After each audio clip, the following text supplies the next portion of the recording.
Donc, nous avons une barre d'outils quand même intéressante avec des outils de base. Par contre, il me semble que certains outils pourraient y être ajoutés. Alors, je vais vous présenter les profils. Pas bonne affaire.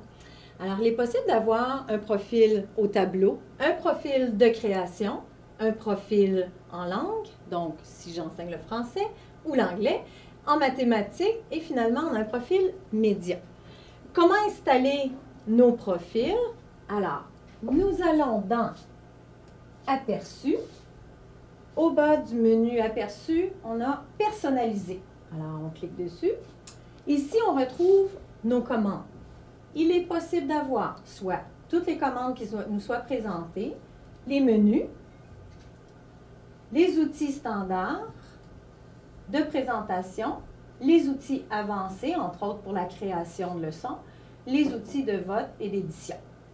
Alors, pour l'instant, moi, je vais aller dans toutes les commandes et je serai intéressée à ajouter une commande particulièrement amusante, surtout pour les enfants, qui s'appelle la reconnaissance d'écriture. Alors, c'est important que je clique dessus.